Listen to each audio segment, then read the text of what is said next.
Hi everyone, welcome to episode 1 of the Beauty and Business podcast. I am your host, Renee Michelle.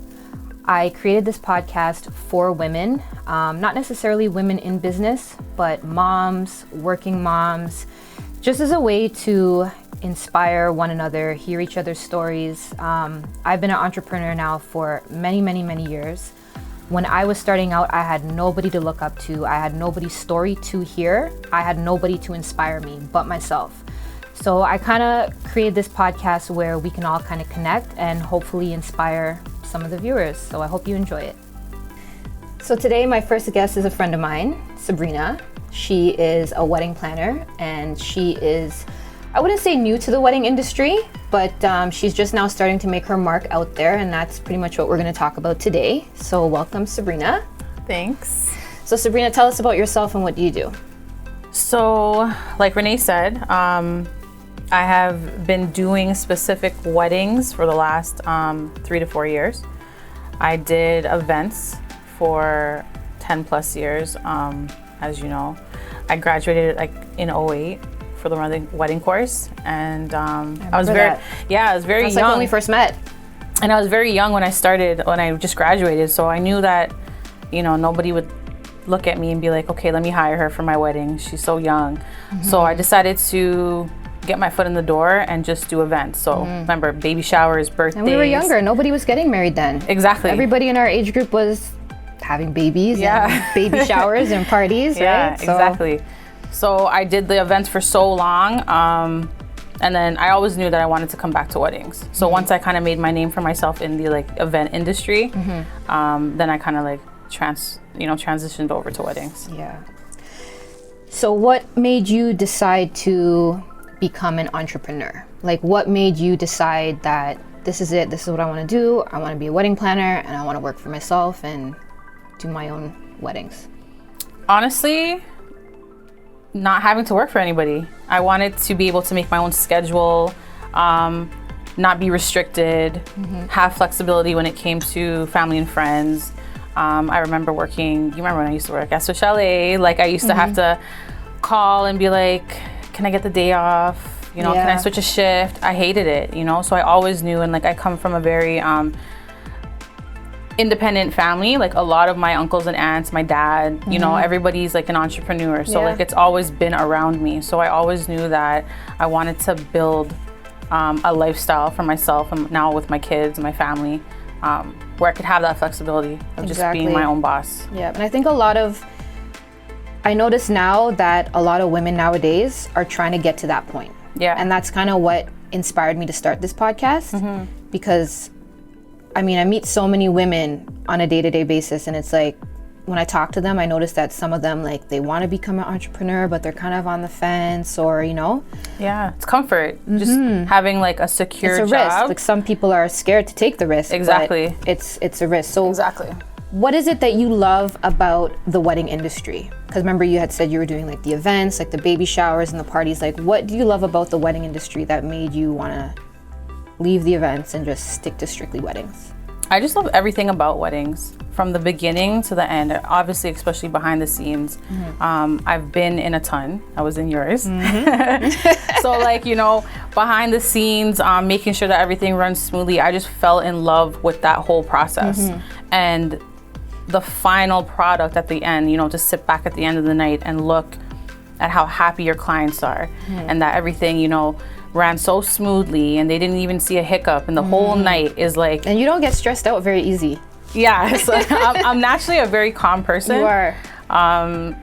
So yeah, it came so natural to me. So like that is my why, like just getting that satisfaction at the end of the night. So what would you say separates you apart from other wedding planners in the industry? I definitely go above and beyond for my clients. I make sure that they always know I'm there. They have access to me anytime. You know, certain coordinators might have schedules or time slots or days that they're available. As soon as you book me, like I'm yours. Like we're best of friends. Yeah. You can call me, message me any time of the night. If I can't respond to you, obviously I get back to you the next day. But like, I just want them to feel like they have any vision comes to them in the middle of the night, they can pick up the phone and say, you know what, I can call Sabrina. Yeah. And that, you know, I'm there like literally holding that's their important. hand. Yeah, and making them feel comfortable enough to trust a stranger to take this job on. Like, it's the biggest day of their life, right? So yeah, it's important to have that connection with them. yeah. And what challenges would you say that you faced with wedding planning during the pandemic, and how do you feel that you're still able to provide your services to your clients now that everything is totally different? So with the pandemic, obviously with venues, capacity is like the main thing. You know, going from 200, 300 capacity guests, like weddings, to now 50 inside, 100 Or last outside. year, people's weddings getting canceled. Exactly, right? Everybody. Back, canceled. I mean, I've known clients that have put deposits down, and the venue ended up going bankrupt, and them really? losing their deposits and stuff like Wow. that. You know, so like seeing all that happen, like the wedding industry took a huge hit, like a huge hit. Venues, everybody's affected. DJs, caterers, Vendors, photographers. for sure, every yeah. single person's affected, you know. But for me, weddings are obviously still happening. People still want to get married. Yeah. And I just have to explain to them what the restrictions are and just let them know, like, it's still your wedding. You can still have your day. It's just a little bit more restricted with the guest capacity. For my job, it still remains the same. If they're having a ceremony, if they're having a reception, my job still remains the same with the planning. Yeah. But what I have found, because the laws keep changing with the restrictions, And it's like you never know what's going to happen, right? some people are canceling, I mean, and then today last could be minute. one thing, and then the next minute on the news we hear Exactly. not, like, you know. So I've had clients that have canceled, and then I've had clients that last minute, you know, 5 months, 4 months, they want to schedule their wedding, and they want me to plan the wedding in that time frame. So my job is still the same, Yeah. except for I'm like microing it now. I'm doing what I would have done in a year. I'm doing it in 4 months. Wow. You know, so, but that's part of the industry, and I love it. So Yeah, that's good. yeah. Now, how do you juggle running 2 businesses plus being a mom to 2 children? Because apart from the wedding planner, you're also part owner of the Patty Stop. So how do you find juggling those 2 businesses as well as being a mom? Obviously it can get crazy sometimes, you know. Wedding, like I told you, for weddings, that's my passion. That's one of my babies. So I'm doing that 24 hours, you know, like my mind's always in the wedding.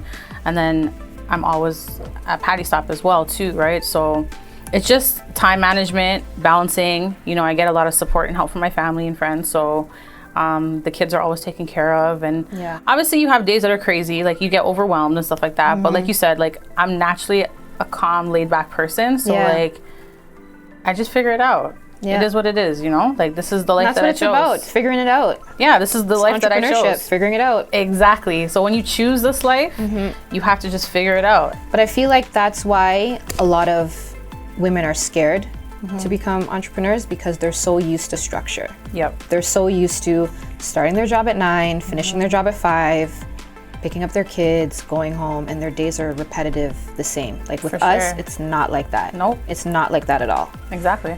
And I feel like that's what maybe intimidates a lot of women, if that makes sense. Yeah, no, for sure. Because they want that structure and they want that schedule. But Or the like, set paycheck. yeah, for sure. And I mean, not to say anything's wrong with that. I mean, if it works for you, it works for you. But I mean, I do feel that there's a lot of women who want to tap into entrepreneurship, but they kind of hence to stray away because they're just so used to having their life so structured. What would you say that you learned from the pandemic? think outside the box. I definitely learned how to think outside the box. That's a good one. Everybody always wants a wedding, you know. If it's not on an island and it's here, like it's automatic that you have it inside. Pushing the outdoor stuff, you know, seeing what the options are, to think outside the box. Tented on you know, like a field or different golf courses or stuff like that. Like that's definitely what I've learned, to think further, push myself further than what I normally do, you know. Yeah, and it's a good experience. To give the client options, that they feel that they're not stuck and they can't, you know, they only have one choice and that's it. Yeah. Like that's what I definitely have learned to do. What are some of your goals as a wedding planner? Definitely, obviously, to take on more clients. Yeah. You know, I want to be up there where I'm booked for the whole year. Like, you know, not just 4 or 5 weddings. Like, I have 15 to 20 weddings, you know, eventually. And obviously, tap into destination weddings. You know, I've been in a lot, but I haven't coordinated a lot. Yeah. So tapping into that, yeah, just all around, just getting more experience. Yeah, that's good. If you could give advice to other women out there aspiring to become an entrepreneur, what would you tell them? I would tell them not to be scared, that there's always a way. For myself, like you were just talking about, letting go of that for sure. Yeah. To go to the, I don't know, like just taking that step, you know, for me personally, like I told you, even though I was still, I had a love for weddings, I kind of decided to tap into the event industry. But I still had my part-time job. I still kept that because like I needed that blanket, you know? Right. So I kept that until one day I was, you know, ready to take off my training wheels. And like, eventually it got to the point where I was comfortable enough. And how did that make you feel? Like once you let go of amazing working your job? Amazing. There's nothing like going to a job that you hate. Trust me. There's nothing like working for a boss that you may not like. You have to ask for permission for time off. Yeah, or getting a pay that you think you really should be getting higher paid, but that's all there is right now, you know? There's nothing like that. So when you finally step out of that box and you're doing what you love, whatever it is that you love, I think a lot of times too, people are scared of their own idea in the sense where it might be wrong. Yes, like who's gonna come to me? Who's gonna buy that from me? What are people gonna think? What if people laugh at my idea? Or so they sit on their ideas and they keep it on the back burner because the fear of what other people are gonna think, or you know, not necessarily the fear of failing, but sometimes the fear of what other people are gonna think or gonna say, you know? So yeah. It's true. So my last and final question for you is, what would you tell your 16-year-old self? Honestly, the only thing I probably would have changed was maybe tapping into the industry a lot sooner.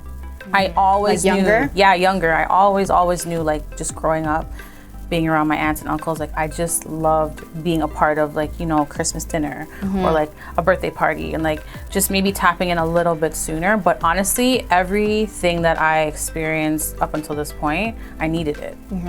I had to go through it, you know? That's why I can sit here with you confidently. Like both of us, we grew up going to our jobs that we hated, you know? We weren't always entrepreneurs. So I needed that. So my 16-year-old, I definitely would have just been like, start sooner. Don't be scared, you know? Like just try it, just do it. Because that's what you love. That's what you're gonna eventually end up doing.